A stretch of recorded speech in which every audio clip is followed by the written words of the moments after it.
The wind howled through Buffalo, New York on my 30th birthday, carrying the sharp bite of February. Snow clung to the sidewalks, and the old colonial house on Elmwood Drive stood weathered but proud, its faded blue siding a testament to decades of resilience. Inside, my Aunt Clara sat by the living room window, wrapped in a quilt she'd sewn herself, her eyes scanning the street for my car.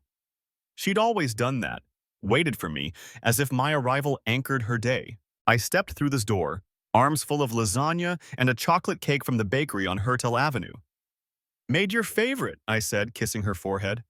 Her smile was warm but fragile, like she was saving her energy for the gathering ahead. I didn't expect much from my sister Lena.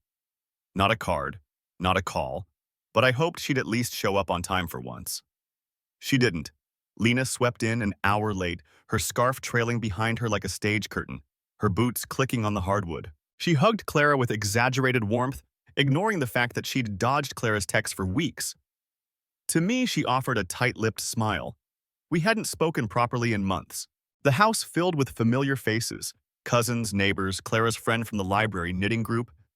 I moved through the room, refilling glasses, slicing cake, keeping things smooth as always. Clara sat quietly, her hands folded, her energy fading. That's when Lena's voice cut through the hum of conversation. She was perched on the couch, leaning toward our cousin Tara, her words sharp and deliberate. "She didn't even bring a gift," she said, loud enough for others to hear. "Too broke, I guess."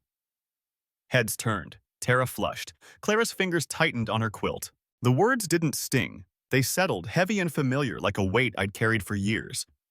Lena didn't know.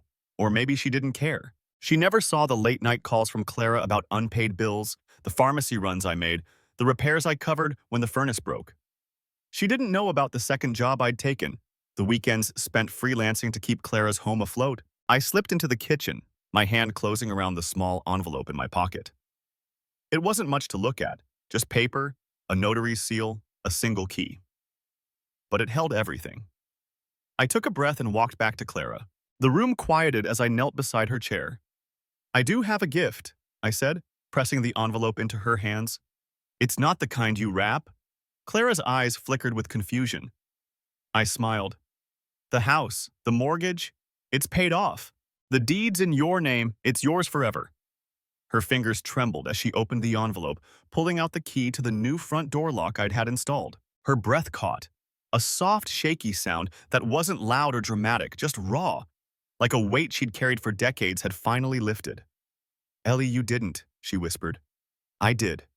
The room went still. The only sound was the faint creak of the floorboards. Lena's wine glass froze halfway to her lips. Her smirk was gone. This wasn't where the story began. It started years earlier when our parents died in a car accident, leaving Clara to raise us. Lena was the dreamer, always chasing poetry slams or music gigs, drifting in and out of our lives. Clara welcomed her back every time, no questions asked. I stayed. I handled Clara's doctor visits, the leaking roof, the property taxes. Lena called me the practical one, like it was an insult. She'd breeze in, tell me to stop playing saint, then leave again when things got heavy. Last year, when Clara's heart condition worsened, I asked Lena to drive her to one appointment. She forgot. Clara ended up in the ER with chest pain. I found out later Lena had been at a bar with some new fling. "I didn't mean to," she said when I called her out. "Life happens." I stopped asking for help after that. I started budgeting every penny. I moved to a cheaper apartment, cut subscriptions, took on extra work. I didn't tell Clara I was paying down her mortgage, I just did it. That house was her sanctuary. The place where she taught me to garden, to budget, to keep going when life felt unfair. I couldn't let her lose it to medical bills or bank notices. Lena never saw that. She'd roll her eyes at my spreadsheets, call me Miss Perfect, accuse me of making her look bad. As if I wanted to be the one holding everything together. As if I hadn't spent years wishing she'd step up just once. So when she mocked me at the party, something shifted. Not anger, but clarity. I was done letting her rewrite our story, casting herself as the free spirit and me as the boring shadow. I needed Clara to know the truth. I needed Lena to see it. After I gave Clara the key, the room felt different. Not tense, but sacred, like we'd all witnessed something bigger than words. Clara held the key tightly, her eyes glassy. You didn't have to, she said. I wanted to, I replied. Lena stood abruptly, grabbing her scarf. I have to go, she muttered, avoiding my eyes. Clara looked at her softly. Stay, Lena. Have some cake. Of course you'd say that, Lena said, her voice sharp. She turned to me. You think this makes you the hero? I met her gaze. I didn't do it for a medal. I did it so she can live without worrying about losing her home. Lena paused, then walked out. The door clicked shut and her boots crunched on the snowy path until the sound faded. Later, after the guests left, I found Clara asleep in her chair, the key still in her hand.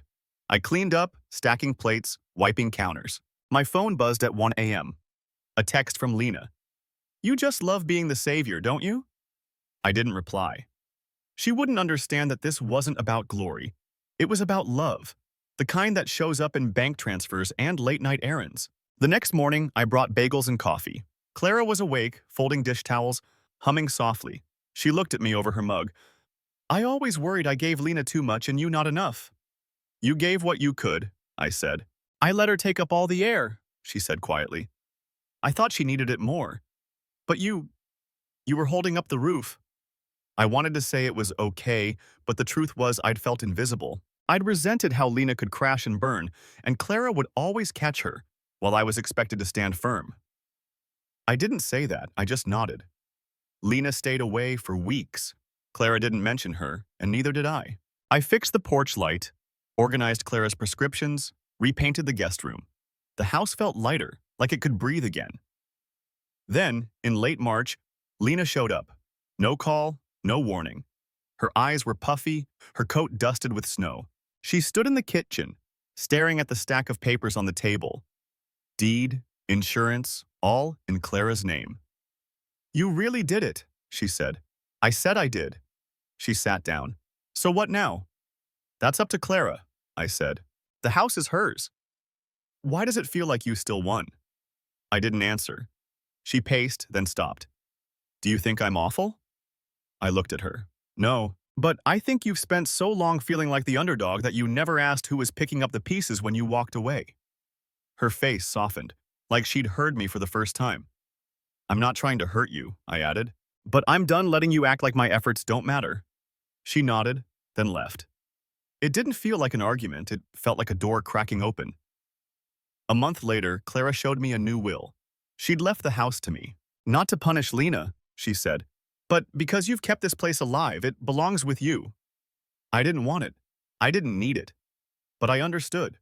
I cried in my car that night, not out of triumph, but because someone finally saw me. On Mother's Day, Lena called. Clara told me about the will, she said.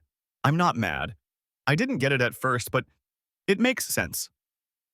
I waited. I was jealous, she admitted. You were always ahead, and I thought it meant I was less. But I see it now. You gave up a lot for this. I did, I said. I'm trying to figure myself out, she said. For real this time. I hope you do. Over the next few months, Lena started showing up. Not often, but enough. She'd bring coffee, help with dishes, sit with Clara while I ran errands. One day, she dropped off a bag of groceries, bread, oranges, a carton of milk. No fanfare, just a quiet gesture. Before she left, she looked at me. You were never the bad guy. I just wasn't ready to see it. I smiled. Not because I'd won, but because she'd finally understood. The victory wasn't loud. It wasn't a fight or a speech. It was Lena realizing that the quiet, steady work, the budgets, the sacrifices, the love that didn't demand applause was what kept Clara safe. She'd wanted to be the star, but it was the steady glow that held the family together. And in the end, she saw it. That was enough. If you enjoyed this story, please subscribe to my channel for more heartfelt tales about family, resilience, and the power of quiet love. Your support means the world. This version changes the setting, Rochester to Buffalo, character names, Grandma to Aunt Clara, Sasha to Lena, Monica to Ellie, and specific details, e.g., baked ziti to lasagna, key fob to a notarized envelope, to create an original narrative. The core theme, a sibling's unrecognized sacrifices leading to a transformative gift and eventual family reconciliation, remains intact, with the emotional weight and length preserved. The subscription request is added naturally at the end. Let me know if you need further tweaks.